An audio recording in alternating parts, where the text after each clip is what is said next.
예, 우리가 하나님의 아들 그러면 누가 떠오르죠? 예수님이죠. 하나님의 아들 예수 그리스도. 이거 다 알고 있는 것입니다. 다 알고 있습니다. 예, 믿지 않는 사람들도 하나님의 아들, 예수님 다 알고 있어요. 그런데 사람의 아들, 그러면 사람의 아들? 나도 사람의 아들인데, 네, 누군지 잘 모르죠. 네, 그래서 오늘 말씀은 하나님의 아들이신 사람의 아들 예수님에 관한 말씀입니다. 네, 오늘 본문을 한번 보십시다. 요한복음 5장 22절에 아버지께서 아무도 심판하지 아니하시고 오히려 모든 심판을 아들에게 맡기셨다. 그래서 전에 구약 시대에는 하나님이 심판자였었어요. 하나님이 심판하셨어요. 그런데 이제 모든 심판을 누구에게 맡기셨다? 아들에게 맡기셨다. 그래서 23절에 이는 모든 사람으로 아버지를 공경하는 것 같이 아들을 공경하게 하려 하심이라. 아들을 공경하지 아니하는 자는 그를 보내신 아버지를 공경하지 아니하느니라. 그래서 하나님의 뜻이 아들을 공경하는 것이 하나님의 뜻이다. 하나님을 믿는다는 것은 예수님을 믿어야 하나님을 믿는 거라는 거예요. 저는 하나님만 믿을게요. 예수님은 안 믿을래요. 그러면 하나님이 그것은 원치 않는 거예요. 하나님이 진노하시는 거예요. 나를 공경한 것 같이 내 아들을 공경해라. 이게 하나님의 뜻이다. 그래서 요한복음 5장 24절에 아주 중요한 말씀이 있습니다. 내가 진실로 진실로 너희에게 말하노니. 성경에서 예수님께서 내가 진실로 진실로 너희에게 말하노니 이렇게 말씀하실 때 이 말씀은 천지보다 더 중요한 말씀이에요. 이 말씀은 절대로 잊지 말아야 되는 말씀입니다. 그래서 내가 진실로 진실로 너희에게 말하노니 내 말을 듣고 또 나를 보내신 분을 믿는 자는 영존하는 생명을 가지고 있고 정죄에 이르지 아니하나니 곧 그 사망에서 생명으로 옮겨졌느니라. 얼마나 은혜로운 말씀입니까? 네.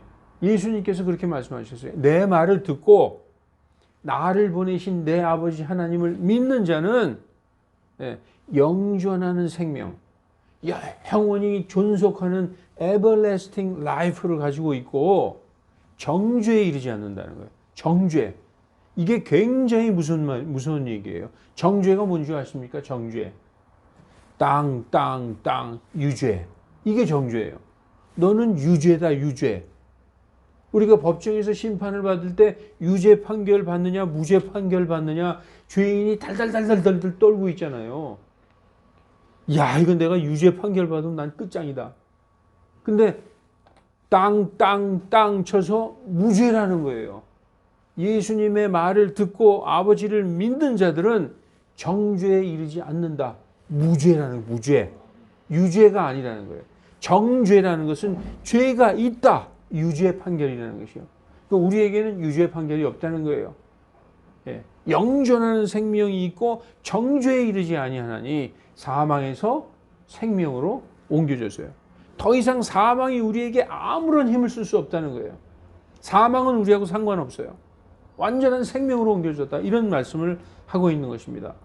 그래서 또 예수님께서 반복해서 내가 진실로 진실로 너희에게 말하노니 죽은 자들이 하나님의 음성을 들을 때가 오나니 곧 지금이라. 예수님이 살아계실 때 예수님 앞에서 예수님의 음성을 듣고 있는 자들에게 얘기하는 거예요. 죽은 자들이 하나님의 음성을 들을 때가 오나니 곧 지금이다. 내 지금 말을 듣고 있는 지금이다. 듣는 자들은 살리라. 그런데 지금 예수님이 살아계셔서 이 말씀을 할 때만이냐? 아니다라는 거예요. 지금 예수님의 종인 하나님의 말씀을 전하는 자들이 지금 전하는 지금 현재 지금 이 말씀을 듣는 자들은 다 사는 것입니다. 하나님의 말씀의 반주도 좀 가끔가다 이렇게 있어도 괜찮습니다. 천천히 하세요, 목사님. 저도 늘 그럽니다. 자, 그래서 예수님이 그러셨죠. 죽은 자들이 하나님의 음성을 들을 때가 오나니 곧 지금이다. 바로 지금 제가 여기서 강단에서 얘기하는 지금도 죽은 자들이 하나님의 음성을 들으면 지금 사는 거예요. 지금 예수님은 그걸 말씀하고 있는 것이죠. 그래서 26절에 아버지께서 자신 속에 생명이 있음 같이 하나님은 생명의 주인이시잖아요. 생명을 창조하신 분이죠. 그래서 자신 속에 생명이 있음 같이 아들에게도 자신 속에 생명이 있게 해주셨다. 또 그가 사람의 아들인 거로 심판을 집행할 권위를 주셨느니라. 우리가 이 말씀은 좀 어려워요. 만일 그가 예수님이 하나님의 아들인 거로 심판을 집행할 권위를 주셨느냐 그러면 아 맞아 하나님의 아들이니까 심판을 하지. 그런데 사람의 아들인 고로 심판을 집행할 권위를 주셨다. 여기에서 사람의 아들은 여태까지 그 전에도 없었고 후에도 없을 유일한 사람의 아들. 그가 사람의 아들인 거로. 여기에서 사람의 아들은요 정관사가 붙어 있어요. 더라는 정관사가 붙은 그 유일한 사람의 아들은 예수님밖에 없어요. 그래서 영어로 볼 필요가 있어요. 영어로. 영어에 보면은 여기에서 우리는 그 에스겔서에 보면 에스겔한테도 사람의 아들아 그래요. 한국말로 보면 읽으면 에스겔도 사람의 아들이고 예수님도 사람의 아들이죠. 그러나 에스겔에게는 The Son of God 하는 그 Son of Man 하는 그 정관사가 없어요. 예수님한테는 The 그리고 Son 할 때 S의 대문자로 돼 있어요. 그래서 여기에 사람의 아들은 유일한 사람의 아들, 유일한 그 단 한 사람 예수 그리스도를 얘기하는 것입니다. 28절에 이를 이상히 여기지 말라. 무덤 속에 있는 자들이 다 그분의 음성을 들을 때가 오나니 선을 행한 자들은 생명의 부활로 악을 행한 자들은 영벌의 부활로 나오리라. 지금 이 예수님이 말씀하실 때는 부활한 그 생명의 부활로 나오는 자들과 영벌의 부활로 나오는 자들이 같이 나오는가 보다. 그게 아니에요. 천년의 차이가 있어요. 천년의 차이. 예수님이 공중재림하실 때 선을 행한 자들, 성경에서 선을 행한다는 것은 착한 일을 한다는 게 아니라 하나님의 뜻대로 행한 자들. 그러니까 우리가 저 창세기에 보면은 하나님이 빛이 있으라, 하나님이 뭐가 있으라 보시기에 좋았더라. It was good 이렇게 돼 있어요. 그게 하나님의 말씀하신 그대로 다 되면, 그대로 하나님이 말씀하신 대로 성취되면 그것이 굿이에요. 그 굿이 뭐냐? 선하더라. 하나님이 보시기에 선하더라. 그래서 여기에서 선을 행한 자들은 하나님의 뜻대로 예수 그리스도 믿고 구원받은 자들은 생명의 부활로 나오는 것이죠. 그리고 악을 행한 자들, 하나님의 말씀에 불순종한 자들은 영벌의 부활로 나오는데 천년의 차이가 있어요. 예수님이 공중재림하실 때 선을 행한 자들은 예수님이 공중재림하실 때 죽은 자들이 땅에서 일어나는 거죠. 우리 그 말씀 많이 들었죠. 그러나 악을 행한 자들은 천년 왕국이 끝난 다음에 둘째 부활에 악을 행한 자들은 부활하는 것입니다. 근데 이제 예수님은 포괄적으로 지금 여기에 말씀하신 거예요. 여러분, 오늘 본문 5장 27절에 그가 사람의 아들인 거로 심판을 집행할 권위를 주셨다. 사람의 아들. 제가 말씀드렸지만 유일한 히브리어로는 벤 아담. 벤은 아들이고 아담은 사람이란 뜻이 있어요. 아담은 두 가지 뜻이 있어요. 첫사람 아담. 그리고 붓다는 뜻이에요. 붓다. 흙을 상징하는 거죠. 그 사람은 다 흙에서 나왔어요. 그래서 아담 그러면 사람이에요. 아담 그러면 고유명사로서 아담의 이름도 되지만 그냥 아담 그러면 사람. 그래서 벤 아담 그럼 사람의 아들이거든요. 오늘 5장 27절에서의 사람의 아들은 the son of man인데 이것은 심판자, 죄 없는 유일한 사람을 얘기하는 거예요. 죄 없는 하나님의 아들로서 유일한 사람, 그 사람의 아들을 얘기하는 것이죠. 예수님이 초림하셨을 때 2000년 전에 이스라엘에 오셨을 때는 구원자로 오셨어요. 그런데 이제 나중에 공중재림하실 때는 무엇으로 오시는가? 바로 심판자로 오시는 것입니다. 그래서 이 Son of Man, 사람의 아들에는 두 가지 뜻이 있어요. 하나는 구원자, 하나는 심판자. 그래서 오늘 27절에 심판할 사람의 아들인 거로 심판할 권위를 주셨다. 사람의 아들이 온 것은 정죄하려 함이 아니요 구원하려 함이다. 이런 뜻, 그런 말씀도 있잖아요. 사람의 아들이 온 것은 그 섬김을 받으려 온 것이 아니라 오히려 섬기고 많은 사람들을 위해서 자기 몸을 대속물로 주려고 오셨다. 그랬을 때는 구원자. 지금 5장 27절은 심판자라는 것을 알 수 있습니다. 자, 여러분, 성경에서 가장 중요한 문제, 인간이 왜 죽게 되었는가? 그게 바로 죄 때문에 죽게 됐습니다. 죄는 어디에서 왔을까요? 죄는 여러분 지금 가만히 생각할 때 죄 나 알아. 아담이 죄를 지어서 그때부터 죄가 생긴 거야. 그렇게 알고 있겠죠? 아닙니다. 아담 이전에 죄가 있었어요. 처음 들어보는 얘기 또 한다고 그러실 텐데 이 성경에 나온 얘기입니다. 죄는 먼저 사탄이 먼저 죄를 졌어요. 사람을 창조하시기 전에 그 덮는 그룹인 그 천사 하나가 죄를 져서 타락을 했습니다. 그래서 맨 처음에 죄는 천사가 지었어요. 로마서 5장 12절에 이러므로 한 사람에 의해 죄가 세상에 들어오고 죄가 있었는데 그 한 사람 아담에 의해서 그 있었던 죄가 세상에 들어왔다는 거예요. 죄는 누가 만들었을까? 사탄이 만들었어요. 그 사탄이 만든 죄가 있었는데 아담이 범죄함으로 그 있던 죄가 들어왔다고 얘기하고 있어요. 들어왔다. 한 사람에 의하여 죄가 생겼고 이렇게 얘기하지 않고 들어왔다. 여러분 들어왔다는 건 밖에 있었다는 거잖아요. 있었기 때문에 아담이 죄를 질 때 죄가 들어왔어요. 그래서 여기서 영어로 보면은 sin entered into the world. 죄가 enter into 세상으로 들어왔다는 거예요. 아담이라는 사람이 죄를 범하니까 저기 있던 죄가 세상으로 들어왔다. 이와 같이 모든 사람이 죄를 범하였으므로 사망이 모든 사람에게 임하였다. 이렇게 말씀하고 있습니다. 그래서 죄는 누가 먼저 지었느냐? 이 에스겔서에 보면은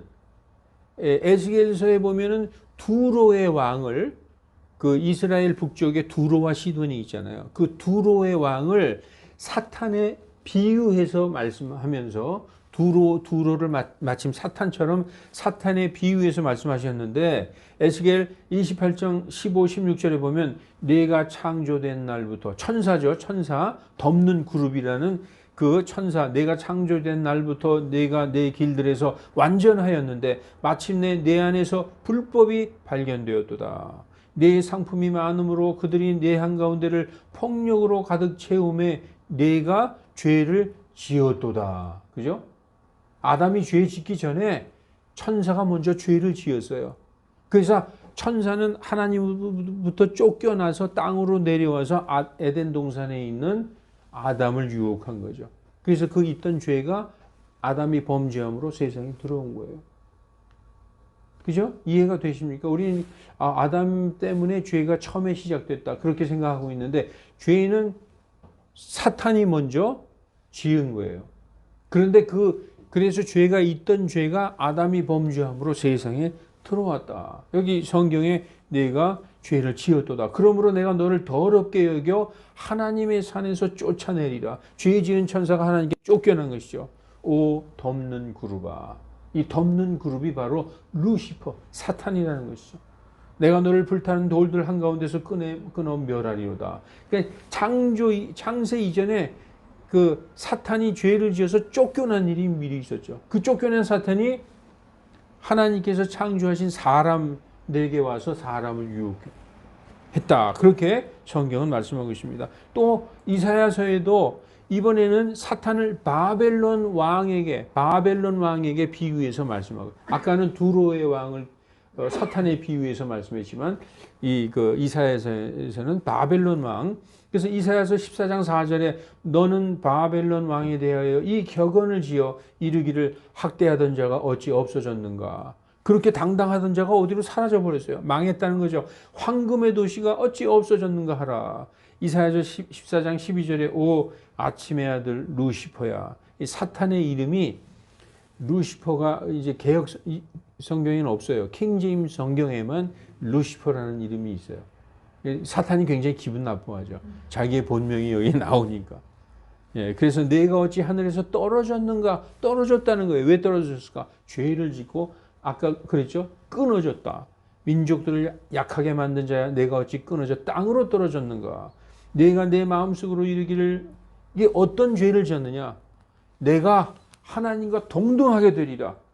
뭐 하나님이나 나나 뭐 다 똑같지 뭐 이러면서 자기가 하나님처럼 되려고 했다는 그 죄를 졌다는 거예요. 그래서 내가 하늘로 올라가 내가 하나님의 별들 위로 내 왕좌를 높이리라. 또 내가 북쪽의 연면들에 있는 회중의 산 위에 앉으리라. 하늘에 있는 시온산 하나님의 왕좌에 내가 앉아야 되겠다. 모든 별들에게 내가 경배를 받아야 되겠다. 이런 생각을 했다는 것이죠. 이거는 하나님에게 대한 반역이죠. 그래서 그가 떨어져 하늘로부터 쫓겨난 것입니다. 그래서 내가 구름들이 있는 높은 곳 위로 올라가 내가 지극히 높으신 이와 같이 되리라. 개역성경에는 비기리라 이렇게 돼 있어요. 왜 비긴다? 내가 하나님보다 더 높게 되리라 이런 말을 왜 안 했을까요? 하나님보다 더 높은 것은 없어요. 존재하지 않아요. 그러니까 가장 높은 것은 하나님과 비기는 거예요. 그러니까 지금 사탄이 뭐라고 그래요? 내가 하나님과 비기리라. 하나님과 같게 되리라. 그렇게 말하죠. 그러나 너는 끌려가 지옥으로 곧 그 구덩이 연면들로 내려가리로다. 그래서 사탄은 하늘에서 쫓겨나서 그의 본향, 그의 본부가 어디냐? 바닥 없는 구덩이가 그의 본부라는 것입니다. 그래서 죄는 바깥에서 들어왔어요. 믿음도 바깥에서 들어오는 거예요. 내 안에서 말씀을 들었더니 내 안에서 막 생기는 게 아니라 믿음은 들음에서 오는 거예요. 믿음이 바깥에서 들음으로 말미암아 내 안에 들어오듯이 죄가 세상으로 들어왔다는 거예요. 그때는 죄도 없었고 사망도 없었는데 그 바깥에 있던 죄가 아담이 범죄함으로써 세상에 들어왔다 그렇게 말씀하고 있습니다. 여러분 사람보다 천사가 먼저 창조된 거 아시죠? 하나님께서 천지 창조하실 때 이 말씀을 보면 아 진짜 천사가 먼저 창조됐구나. 천지 창조할 때 하나님의 천사들이 거기서 하나님의 아들들이라고 나와요. 천사들이 얼마나 기뻐했는가 한번 보십시오. 여기 보면 욥기에 38장 4, 5, 6, 7절에 보면 내가 땅에 기초들을 놓을 때에 하나님께서 말씀하시는 거예요.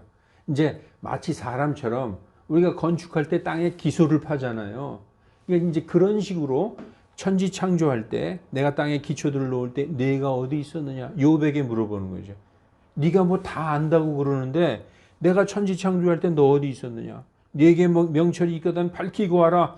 누가 그것들의 치수를 정하였는지 네가 아느냐? 누가 그것들 위에 줄을 팽팽히 쳤느냐? 우리가 건축할 때 그 띠를 띠잖아요.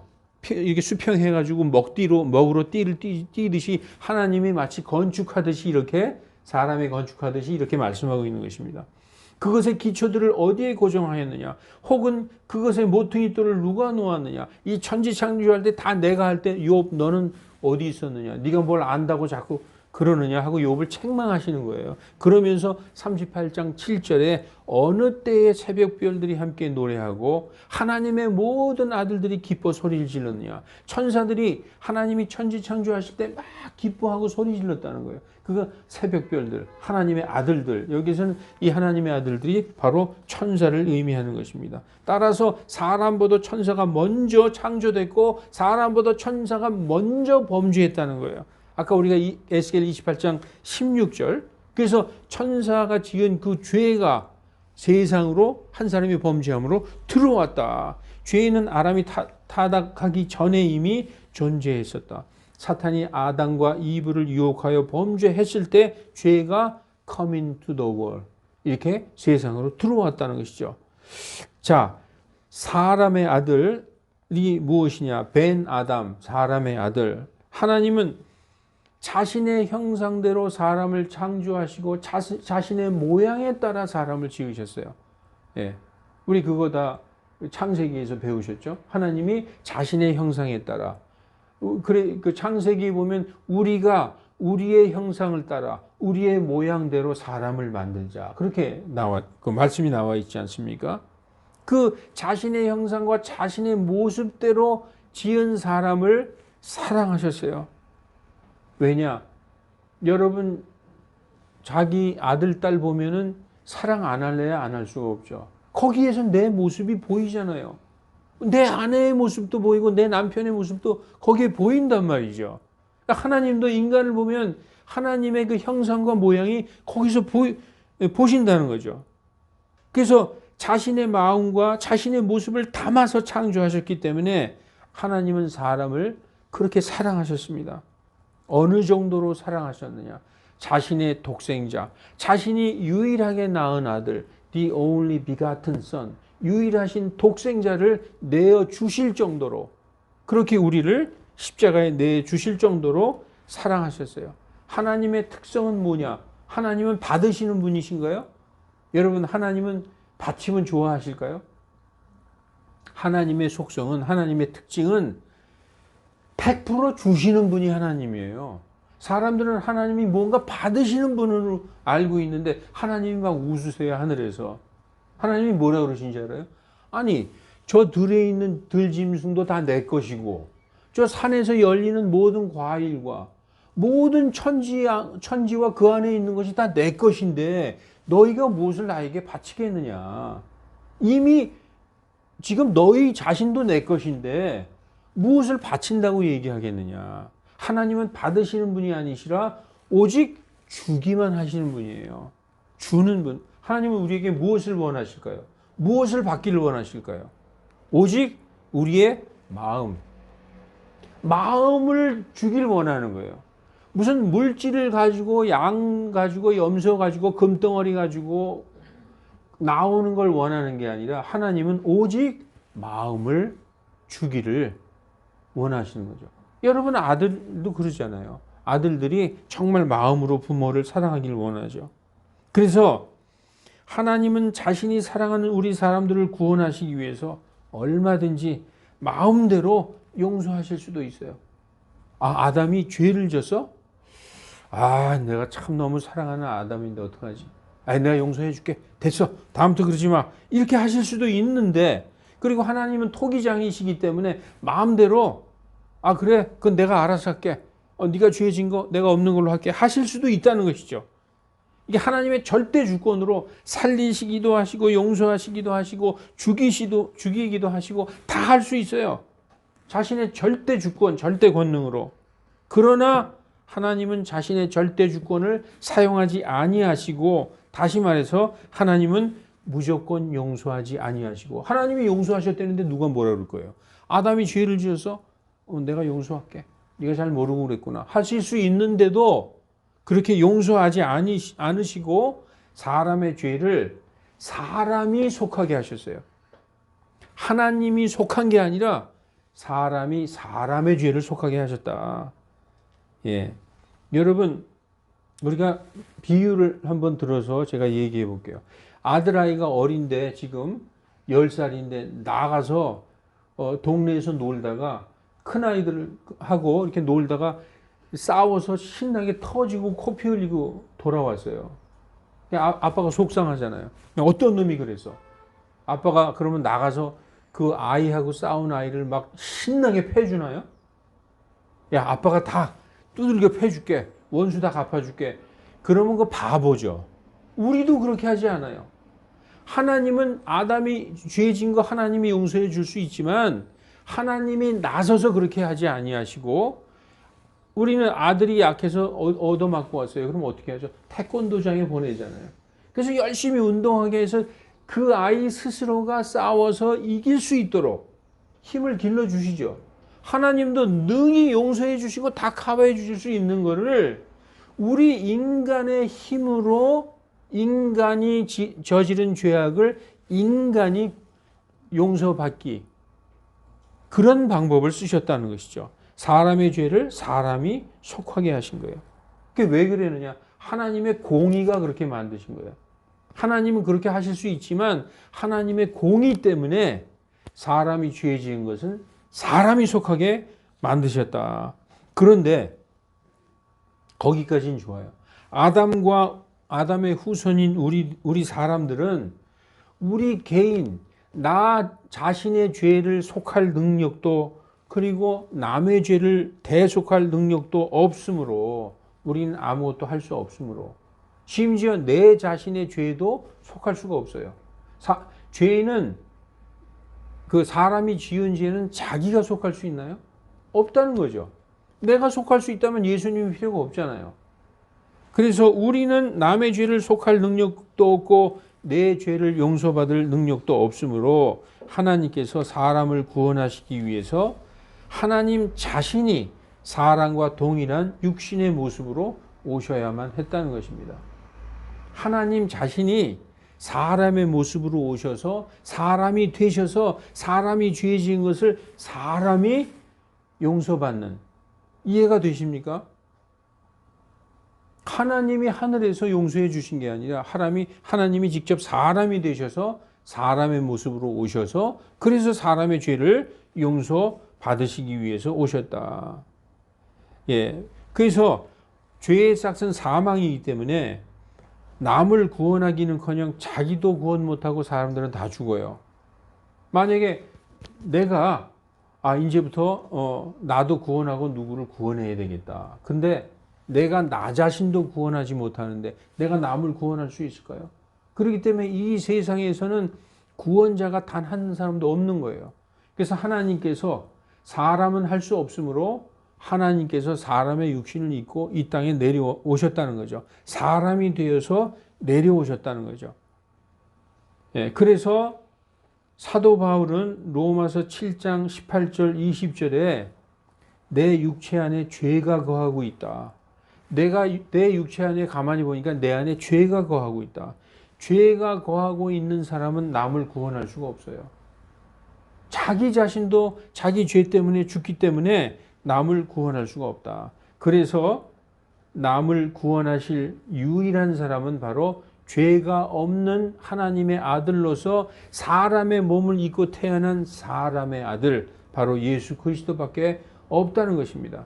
자, 그래서 요한일서 3장 5절에 그분께서 우리 죄를 제거하시려고 나타나신 것은 너희가 아나니 그분 안에는 죄가 없느니라.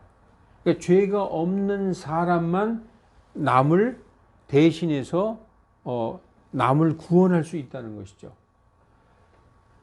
여러분 개개인이 생각을 해보세요.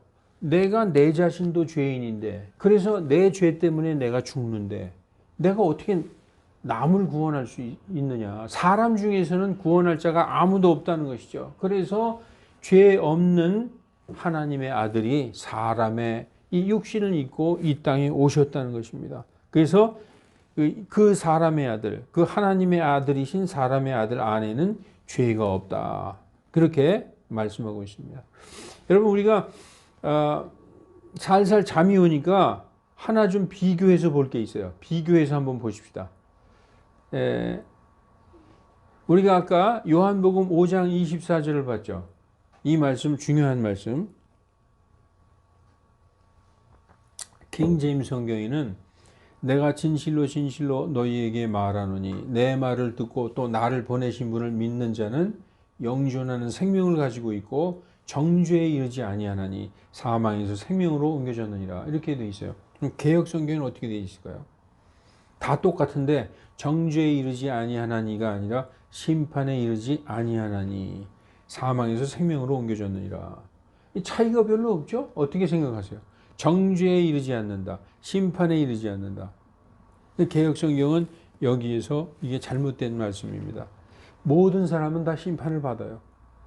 믿는 사람이고 구원받은 사람이고 다 심판을 받아요. 한 사람도 빼놓지 않고 심판을 받는데 우리 예수님 믿고 구원받은 사람은 심판받을 때 무죄라는 거예요. 무죄. 그래서 정죄 받지 않는다는 거예요. 아까 정죄가 뭐라고 그랬어요? 땅 유죄가 정죄라고 그랬죠. 너는 죄가 있다고 유죄 판결을 내리는 게 정죄인데 우리 예수님 믿고 구원받은 사람들은 정죄를 받지 않는다. 무죄라는 거예요. 그 정죄를 누가 받았어요? 나 대신에 예수님이 받아서 내가 당할 고난과 모든 벌을 예수님이 이미 다 받아서 끝났어요. 정죄가. 그래서 우리 믿는 자들은 정죄에 이르지 않는 거예요. 그런데 믿는 자들도 다 심판을 받는 거예요. 이 믿는 자들은 어디서 심판을 받을까요? 믿고 구원받은 자들은 그리스도의 심판석에서 심판을 받아요. 믿지 않고 죽은 자들은 어디서 심판을 받을까요? 백보자, 크고 흰 하나님의 왕좌에서 심판을 받으면 거기서 정죄의 판결을 받는 것이죠. 그래서 지금 이게 얼마나 중요한 차이인지 몰라요. 심판에 이르지 않는다? 아니에요. 정죄에 이르지 않는다. 이 말을 심판에 이르지 않는다. 이건 큰 오류죠. 그래서 여러분, 우리는 심판을 받아도 심판을 두려워하지 않아요. 왜냐? 정죄에 이르지 아니하기 때문에.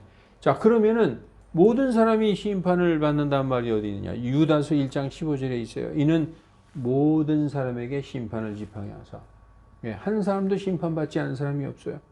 그 가운데서 불경건한 모든 자가 불경건하게 범한 모든 불경건한 행위와 불경건한 죄인들이 그분을 거슬러 말한 모든 거친 발언에 대하여 그들을 정죄하려 하십니다. 라고 말씀하고 있습니다. 제가 이 말씀을 적어놓고 이걸 그냥 건너뛰고 가서 내가 다시 일로 돌아와서 말씀을 했어요. 여러분, 그래서 모든 사람에게 죄가 있기 때문에 사람은 자기 자신을 구원할 사람이 이 지구상엔 단 한 사람도 없어요. 그래서 하나님은 스스로가 사람의 그 육신이 돼서 오신 것이죠. 그래서 모든 사람의 육체 안에 거하는 죄는 모든 사람을 사망과 지옥으로 보냈습니다.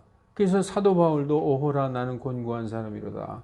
내 안에 죄가 거한다. 그런데 예수님의 육체에는 죄가 없었으므로 예수님을 사망과 지옥으로 보낸 죄가 정죄를 받았어요. 여러분, 지금 이 말을 잘 생각해 보세요. 우리 같은 사람이 정죄받는 것은 이해하는데 죄가 정죄를 받았다는 말 들어봤어요? 죄가 유죄 판결을 받았어요. 죄가. 왜냐하면 죄는 반드시 이 삼위일체에 의해서 움직입니다. 너는 죄인이야 할 때 그 죄인이라고 할 수 있으려면 뭐가 필요하죠? 율법책이 필요해요. 법전이 필요하다는 거예요. 법전을 이렇게 보고 너 이거에 위배돼서 너는 죄인이야. 그래서 죄인이라고 할 때는 법이 필요해요. 율법이 있어야 돼요. 율법에 의해서 죄인이 되는 거예요. 그러면 죄인이 되면 어떻게 될까요? 죄의 싹은 사망이에요. 그래서 율법과 죄와 사망은 셋이서 친구예요. 친구. 이상하죠? 율법은 하나님의 말씀인데 어떻게 하나님의 말씀이 죄와 사망과 이렇게 친구가 됐느냐? 사도 바울이 이렇게 얘기했어요. 생명에 이르게 하려고 정해진 율법이 사망에 이르게 하는 것임을 내가 알아도다. 이 율법은 우리를 구원하려고 주신 게 분명한데 가만히 보니까 율법에 비춰보니까 내가 다 죄인이라는 것이죠. 그래서 이 율법이 사망에 이르게 하는 것임을 내가 알았도다. 그래서 여러분 고린도전서 15장 55, 56절에 보면은 그 사망아 너의 쏘는 것이 어디 있느냐? 무덤아 너의 승리가 어디 있느냐? 사망이 쏘는 것은 죄요. 내가 죄인으로서 유죄 판결을 받았다. 그러면 어떻게 될 거예요? 죄의 삭은 사망이기 때문에 사망이 나를 쏘죠. 내가 죽어요. 그러면 무덤이 좋다고 나를 삼키죠. 그래서 사망아 너의 쏘는 것이 어디 있느냐? 사망이 쏘는 것은 죄다. 그리고 죄라고 판결을 내리는 것은 누구냐? 율법이다. 그러니까 율법에 의해서 죄인으로 정죄받으면 죄인으로 정죄받은 동시에 사망이 죄인을 쏘는 거예요. 그런데 예수님으로 인해서 이 세 가지가 아무 힘을 쓰지 못하게 됐어요. 율법도 죄도 사망도 예수님으로 인해서 아무런 힘을 쓰지 못하게 되어 있다는 것이죠. 그래서 이렇게 로마서에는 이렇게 말씀하고 있습니다. 율법이 육신으로 말미암아 약하여 할 수 없었으므로 모든 인간은 육신 안에 죄가 있었기 때문에 율법으로 하나님 앞에 가는 것, 율법으로 구원받는 것은 할 수 없었으므로 하나님께서는 죄 때문에 자신의 아들을 죄 있는 육신의 모양으로 보냈다는 거예요. 사탄이 딱 볼 때 사람하고 똑같아. 사람하고 전혀 다른 게 없어. 사람하고 100% 똑같아. 그러니까 사탄이 지금까지 사람을 다 율법에 의하여 죄인으로 정죄해서 사망으로 데리고 갔던 것처럼 예수님도 똑같이 생겼네. 사망으로 데리고 갔다는 거예요. 그랬는데 보니까 이분 안에 죄가 없어서, 그러니까 큰일이 일어난 거죠. 보세요. 사람이 여러 죄를 지어서 죽는 게 아니에요. 예를 들어서 평생 하나님의 말씀을 다 지키다가 딱 한 번 율법을 어기면 그 율법으로 인해서 죽잖아요. 정죄 판결 받잖아요. 죄와 사망과 율법도 딱 한 번 실수로 인해서 그들이 정죄를 받는 거예요. 그러니까 여태까지는 다 자동으로 다 죽었어요. 왜냐? 사람 안에는 죄가 있기 때문에 죄의 싹은 사망이요.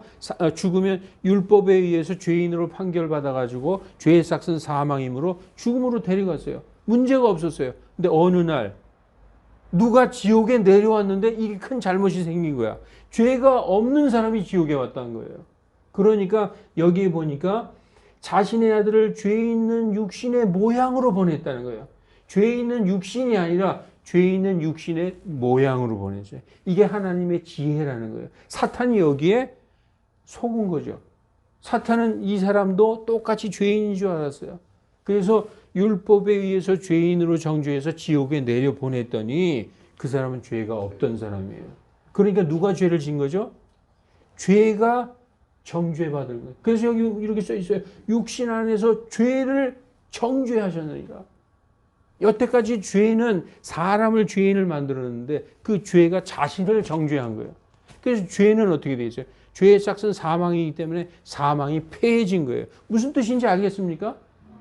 여태까지는 사람들을 죽였던 죄가 자기가 잘못함으로 죄가 사망당했다는 거예요. 죄가 십자가에서 사망당했어요. 그리고 예수님은 살아났어요. 이게 얼마나 놀라운 하나님의 지혜입니까?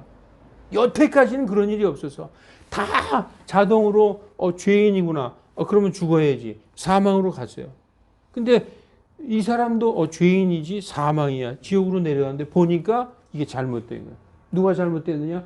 죄가 잘못됐어. 잘못된 판결을 내려서 율법과 죄와 사망이 이게 전부 다 실수를 한 거예요. 이 셋이 십자가에서 싹 십자가에 달려 돌아가셨다는 거예요. 그리고 예수님은 무죄니까 살아났다는 것이죠. 이 말씀이 굉장히 굉장한 의미를 가지고 있는 것입니다. 여러분, 그래서 하나님께서 왜 이런 과정을 거치도록 하셨을까? 하나님이 직접 구원하실 수도 있고 천사를 통해서 구원하실 수도 있었으나 그것은 하나님의 공의에 위배되는 것이고 마치 어린애 싸움에 어른이 나가서 뭐 다 이렇게 하는 거나 마찬가지예요. 그러니까 아이들의 싸움은 아이들이 해야 되는 것 아닙니까? 그런 식으로 하셨다는 것이죠. 그래서 만약에 하나님이 직접 아담을 용서해 주셨다든지 그러면 사탄이 반드시 반론을 제시했을 거예요. 사탄 마귀의 반론에 정당한 답을 하나님이라도 할 수 없었을 거예요. 마귀는 그럴 거예요. 어찌 하나님은 내가 죄를 지었을 때는 나는 가차없이 지옥에 보내시더니 아니 사람은 죄를 지어도 왜 사람만 용서해 주십니까? 하나님은 공평하시다고요? 거짓말하지 마세요. 하나님은 공평하지 않아요. 왜 나는 죄를 지었을 때 그렇게 한 번에 그냥 하나님께서 버리시고 사람은 저렇게 죄를 지었는데도 그 하나님의 공의에 위배되는 것입니다. 그래서 하나님은 육신을 입고 내려오실 수밖에 없었다는 것이죠. 여러분, 하나님의 아들은 우리가 다 알고 있어요. 하나님의 아들은 완전한 하나님, 즉 그리스도의 신성, 우리는 예수님을 하나님의 아들로 조금도 의심하지 않아요. 베드로가 그랬어요. 주는 그리스도시요 살아계신 하나님의 아들이십니다. 우리도 모두 아멘 하죠. 그런데 많은 사람들이 이걸 못 믿어요. 그리스도는 완전한 사람으로서 사람의 아들이다. 그래서 하나님의 지혜예요. 예수님이 완전히 우리와 똑같은 사람으로 오셔야만 했다는 거예요. 배도 고프시고 졸려서 주무시기도 하시고 눈물도 흘리시고 화도 내기도 하시고 이런 완전한 사람, 완전한 사람의 속성. 그래서 예수님은 나는 사람의 아들이라고 말씀하시는 것입니다.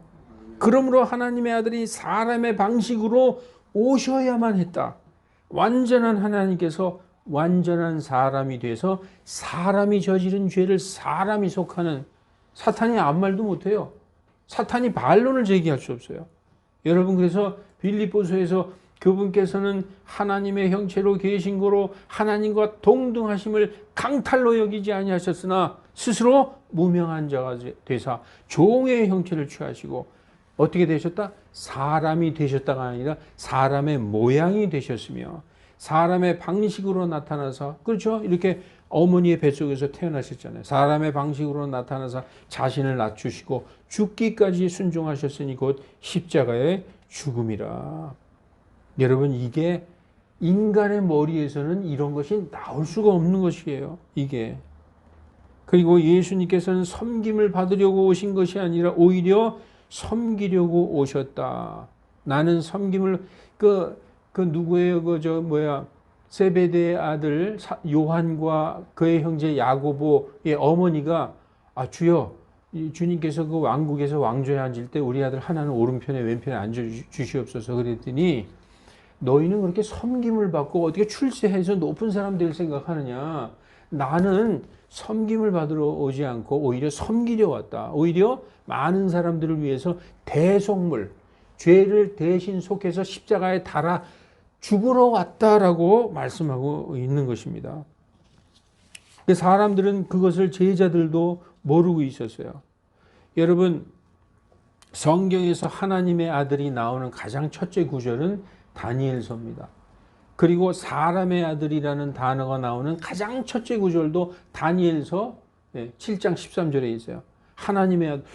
분명히 용광로에 펄펄 평소보다 7배나 더 센 용광로에 3명을 사드락과 메삭과 아벳느고를 집어넣는데 거기 보니까 결박을 해서 집어넣는데 결박이 풀린 채로 넷이서 왔다 갔다 하고 있는데 넷째는 보니까 하나님의 아들 같도다. 이렇게 이 하나님의 아들이라는 단어가 이 성경에서 여기에서 처음 나옵니다. 그리고 사람의 아들, The Son of Man, 이 사람의 아들, 하나님의 아들로서의 사람의 아들도 다니엘서 7장 13절에 처음으로 나옵니다. 내가 밤에 환상들 속에서 보는데 보라, 사람의 아들 같으니, 여기 보면 The Son of Man이라고 나오죠. 예수님을 말씀하시는 거예요.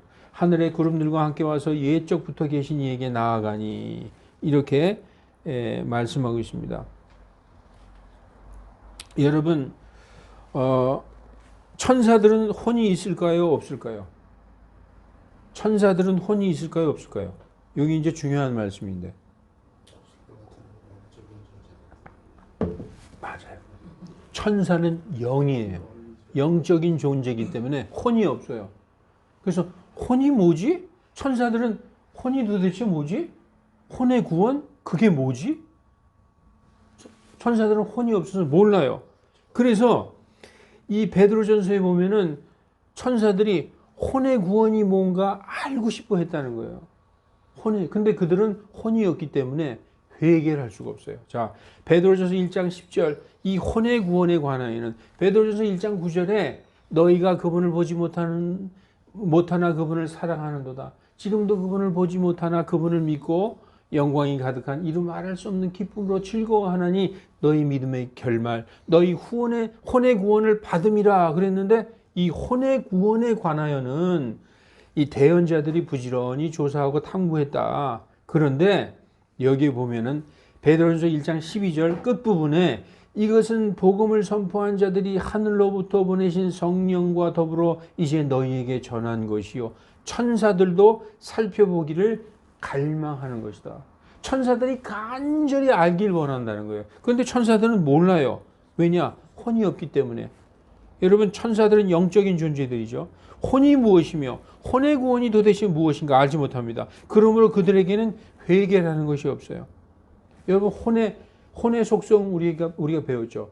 혼은 이성, 우리가 논리적인 사고, 그게 혼의 다 기능이라고 했죠. 그리고 혼의 가장 중요한 게 양심. 양심이 막 괴롭다고 그랬잖아요. 죄를 지면. 근데 천사들은 양심이 없고 어떤 마음이 없기 때문에 회개해서 돌이킬 줄 모른다는 거예요. 그래서 한 번 죄를 지면 그걸로 끝이에요. 회개라는 게 없어요. 천사들에게는. 그래서 죄를 지으면 타락하고 돌이킬 줄 모릅니다. 그래서 하나님께서는 죄 지은 천사들에게 다시 기회를 주지 않으시는 것입니다. 죄 지은 천사가 회개했다는 말 여러분 들어본 적 있어요? 성경에서 천사가 회개했다더라. 없어요, 한 번도. 할 수가 없습니다. 베드로후서 2장 9절, 2장 4절에 하나님께서 죄 지은 천사들을 아끼지 아니하시고, 천사들도 아까 보니까 욥기에 보니까 하나님의 아들들이 소리쳤다. 하나님의 아들들인데 좀 용서해 주시면 안 되나? 죄 지은 천사를 아끼지 아니하시고 지옥에 던져 어두움의 사슬에 넘겨서 심판의 때까지 예비해 두셨다. 또 유다서 1장 6절에 보면 자기들의 처음 신분을 지키지 아니하고 자기들의 거처를 떠난 천사들을 큰 날의 심판에 이르기까지 영존하는 사슬로 묶고 어두움 아래 예비해 두셨다. 천사들은 혼이 없기 때문에, 영적인 존재이기 때문에 회개라는 게 없다. 여러분, 사람은 무엇인가? 사람은 어떤 존재죠? 사람은 육신적인 존재입니까? 영적인 존재입니까? 아니면 혼적인 존재입니까? 영혼 육 중에서 어떤 존재죠? 혼적인 존재. 사람을 대표하는 건 혼입니다. 예, 그래서 창세기 2장 7절에 주 하나님께서 땅의 흙으로 사람을 지으시고 그 콧구멍에 생명의 숨을 불어넣었더니 살아있는 몸이 되었더라. 그렇게 됐어요? 아니죠?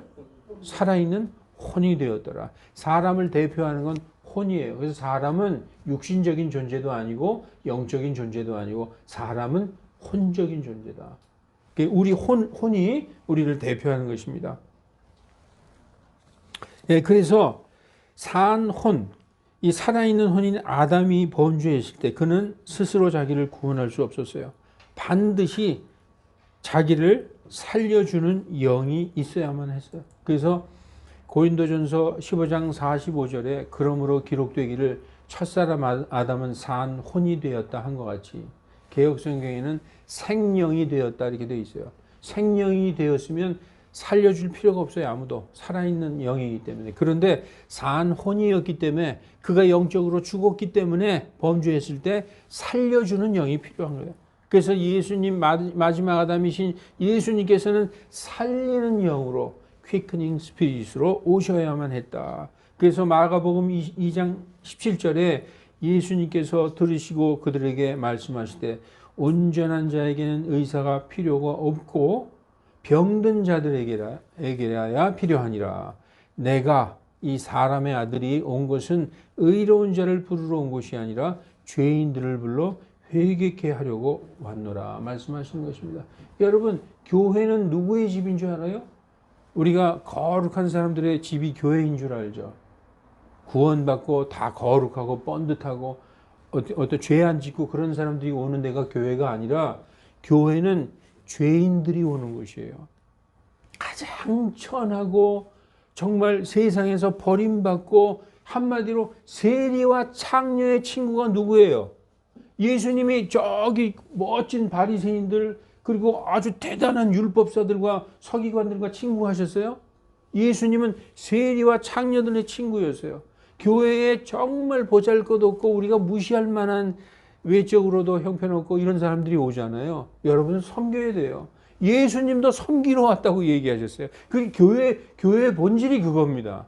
그런데 요즘 교회는 거룩하고 번듯한 사람들의 어떤 회당이 되어버렸어요. 이거 안 되는 것입니다. 교회의 본질은 나도 어떻게 생각해야 되느냐. 이 세상에 내가 제일 죄인이다. 그래서 내가 이 죄인으로서 사람들을 섬겨야 되겠다. 이런 마음으로 교회에 오셔야 되는 것입니다. 예, 그래서 여러분 이제 말씀을 마치겠습니다. 여러분, 회개의 증거가 무엇입니까? 회개의 증거. 회개의 증거가 예수님을 주 예수 그리스도. 예수님은 나의 주님이시요, 나의 구원자이시요, 살아계신 하나님의 아들이심을 내가 믿습니다. 여러분 많이 들어봤죠? 침례하실 때, 우리 아버님 침례하실 때 큰 소리로 예수님은 나의 주님이시요, 나의 구원자이시요, 하나님의 아들이심을 내가 믿습니다. 라고 말씀하셨어요. 우리 지현혁 자매님도. 그게 바로 구원받은 증거라는 거예요. 여러분, 입으로만 그래서는 안 돼요. 정말 삶을 예수님을 나의 주와 그리스도로 믿고 받아들여야 되는 것입니다. 그게 바로 회개의 증거이십니다. 천사들에게는 혼이 없지만 사람에게는 혼이 있어요. 그게 바로 하나님의 형상입니다. 혼은 이 속사람이란 뜻이죠.